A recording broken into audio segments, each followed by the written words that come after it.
बहुत बहुत स्वागत है आप लोग का हमारे YouTube चैनल जेपी एकेडमी में।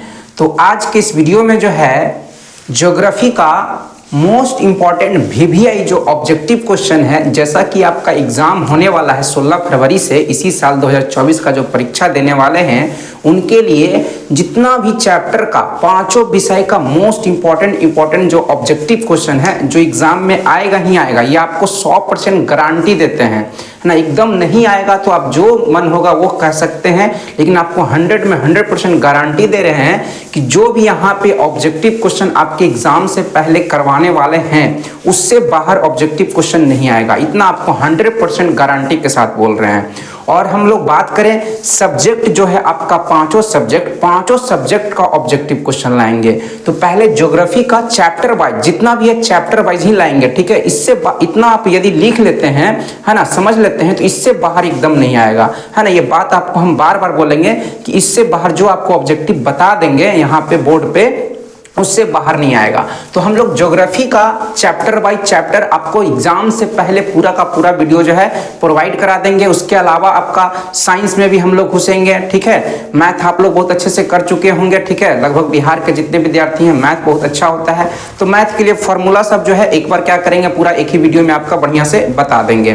तो जितने भी चैप्टर हैं, जितने भी सब्जेक्ट हैं, सबका objective VVI most important VVI objective आपके लिए, है ना, एग्जाम से पहले पूरा का पूरा अपलोड कर देंगे, तो आप उसको देखेंगे, ठीक है। तो पहले ज्योग्राफी का क्लास 10 का जो ज्योग्राफी है, ज्योग्राफी का जो पहला चैप्टर है संसाधन एवं विकास, इस चैप्टर से आने वाले जितने मोस्ट इंपॉर्टेंट ऑब्जेक्टिव क्वेश्चन है सब यहाँ पे जो है एक ही वीडियो में आपको मिल जाएगा। इस तरह से छोटा छोटा वीडियो बना करके, है ना, सारा चैप्टर का जल्द ही आपके एग्जाम से पहले, लगभग 16 से स्टार्ट है तो 16 से पहले आपका लाइनें कट गया। ये बिना देर के हुए शुरू करते हैं आपका पहला चैप्टर, जो आपका जैसा कि नाम है संसाधन एवं इसका उपयोग। इस चैप्टर से पूछे जाने वाले जितने भी ऑब्जेक्टिव क्वेश्चन है सारा का सारा इस बोर्ड पर आपका लिखा हुआ है, इससे बाहर एकदम नहीं पूछा जाएगा। तो पहला स्टेटमेंट है आपका संसाधन होते नहीं बनते हैं। क्या है? संसाधन होते नहीं बनते हैं। ये कथन किसने कहा था? तो जिमरमैन, एक प्रसिद्ध भूगोलवेत्ता थे, है ना, उन्होंने कहा था कि संसाधन होते नहीं बनते हैं। तो इस लाइन को आप लोग याद रखेंगे, ये एग्जाम में पूछा जाता है, संसाधन होते नहीं बनते हैं, ये किसने कहा था? तो जिमरमैन ने कहा था। दूसरा स्टेटमेंट है आपका जीव जंतु पेड़ पौधे और मनुष्य, है ना, जैव संसाधन के उदाहरण हैं, है ना। जितने भी पेड़ पौधे हैं, जीव जंतु हैं, मनुष्य भी, हम लोग भी क्या आ जाते हैं, जैव संसाधन में आते हैं। यानी कि जैव संसाधन का मतलब क्या होता है, जैसा कि आपको बताए थे, है ना, जो सजीव होते हैं वही क्या होता है, जैव संसाधन होता है। तो ये उदाहरण आपको ध्यान में रखना है, एग्जाम में पूछ सकता है कि निम्नलिखित में से कौन जैव संसाधन है, निम्नलिखित में से कौन जैव संसाधन नहीं है, ऐसे करके क्वेश्चन पूछेगा। तो आप उदाहरण याद रखेंगे तो आपसे बन जाएगा। फिर तीसरा स्टेटमेंट है आपका चट्टान, धातु, खनिज, ये सभी के सभी अजैव संसाधन हैं।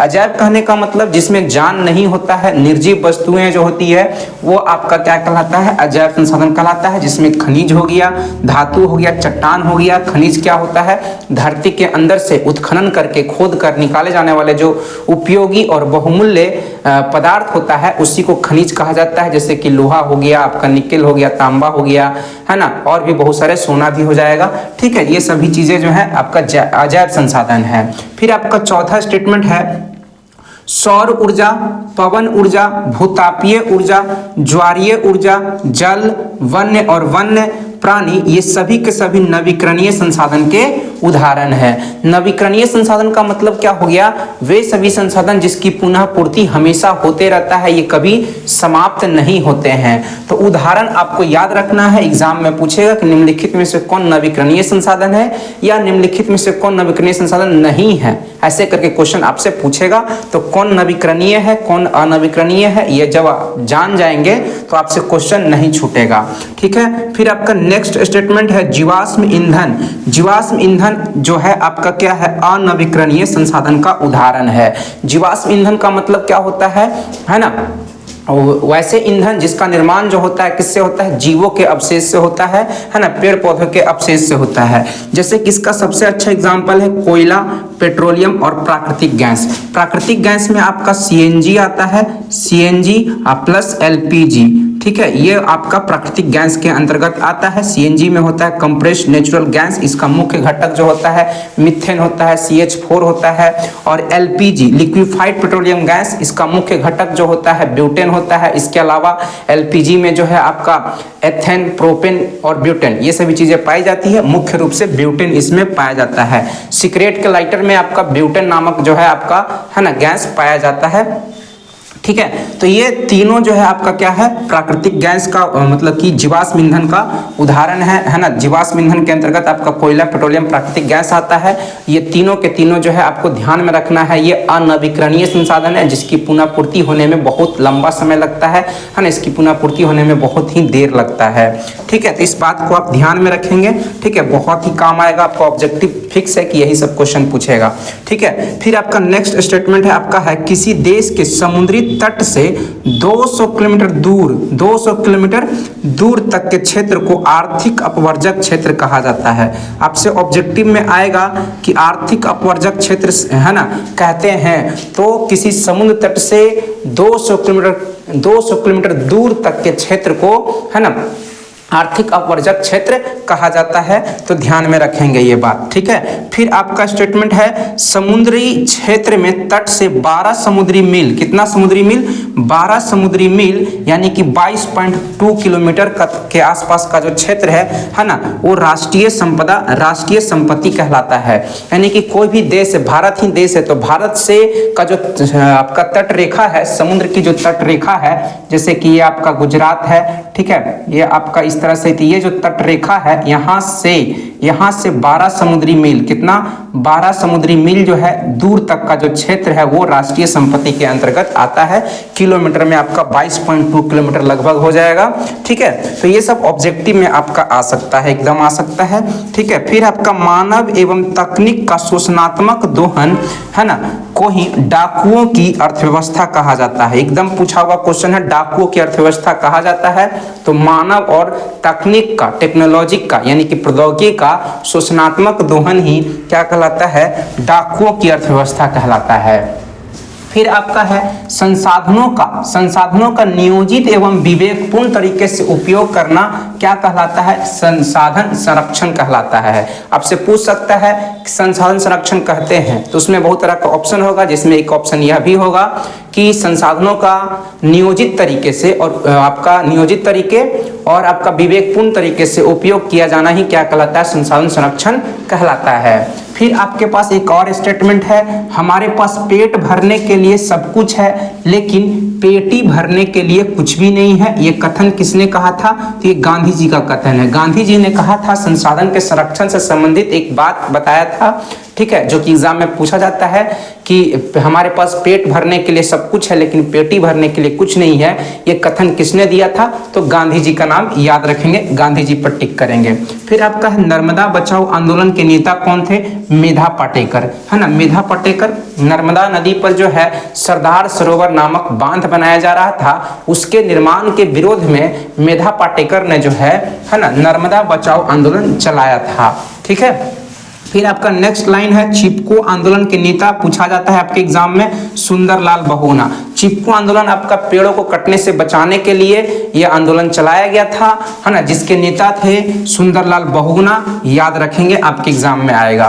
फिर आपका है विश्व पर्यावरण दिवस, बहुत इंपॉर्टेंट है, सारा लाइन ही बहुत इंपॉर्टेंट है ना। विश्व पर्यावरण दिवस जो है प्रत्येक वर्ष 5 जून को मनाया जाता है।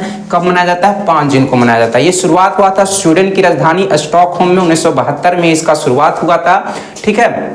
और वहीं से यह पहला विश्व पर्यावरण सम्मेलन वहीं पे हुआ था 1972 में, और वहीं से तय किया गया कि 5 जून को प्रत्येक वर्ष जो है विश्व पर्यावरण दिवस मनाया जाएगा। फिर आपका है सतत विकास की अवधारणा का संबंध किससे है, ऐसे करके क्वेश्चन पूछा जाता है। तो सतत विकास की अवधारणा का संबंध जो है संसाधन संरक्षण से है। सतत विकास की अवधारणा का मतलब क्या हो गया कि है ना, संसाधनों का उपयोग हमको इस प्रकार से करना है कि आने वाली पीढ़ी भी क्या कर सके, आने वाली पीढ़ी भी संसाधनों का उपयोग कर सके। इसी अवधारणा को सतत विकास की अवधारणा कहा जाता है। तो सतत विकास की अवधारणा का संबंध किससे है? संसाधन के संरक्षण से है। फिर एक आपका यहाँ पे बुक है स्मॉल इज ब्यूटीफुल। ये बुक का नाम है, पुस्तक का नाम है, इसके लेखक का नाम कभी कोई पूछ लेता है तो सुमेशर याद रखना है ना। स्मॉल इज ब्यूटीफुल, इस बुक में जो है संसाधन के संरक्षण के लिए विभिन्न विभिन्न बातें बताई गई है। इसमें गांधी जी के विचारों को भी संसाधन के संरक्षण से संबंधित बताया गया है। ठीक है, तो स्मॉल इज ब्यूटीफुल के लेखक कौन है? सुमेशर याद रखेंगे। और यहाँ पे आपका 3 गो पृथ्वी सम्मेलन लिख रखे हैं जो कि आपके एग्जाम में एकदम पूछा जाएगा, एकदम फिक्स है कि कोई ना कोई एक क्वेश्चन आएगा ही आएगा, है ना। प्रथम पृथ्वी सम्मेलन जो है आपका 1992 में हुआ था, 1992 में हुआ था।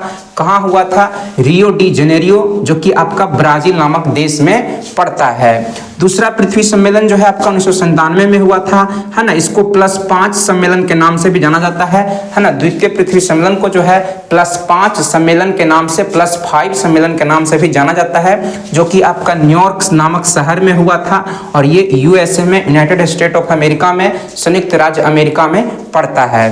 फिर आपका तीसरा पृथ्वी सम्मेलन जो है ना, तृतीय पृथ्वी सम्मेलन 2002 में हुआ था, जोहान्सबर्ग में हुआ था। और ये जोहान्सबर्ग जो है आपका दक्षिण अफ्रीका में पड़ता है।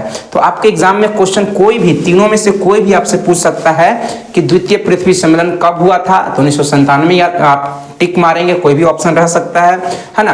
प्रथम पृथ्वी सम्मेलन कब हुआ था, तो 1992 में हुआ था। प्रथम पृथ्वी सम्मेलन कहाँ हुआ था, है ना। तो इस तरह से क्वेश्चन एकदम एक न एक क्वेश्चन रहेगा ही रहेगा। तो इतना सारा आपका बता दिए। इसको क्या करेंगे, लिख लेंगे आप लोग और रिवाइज करके जाएंगे या सुन करके जाएंगे, तो इससे बाहर आपका नहीं आएगा। ये पहला चैप्टर का कहानी खत्म हुआ, पहला चैप्टर यही रहा।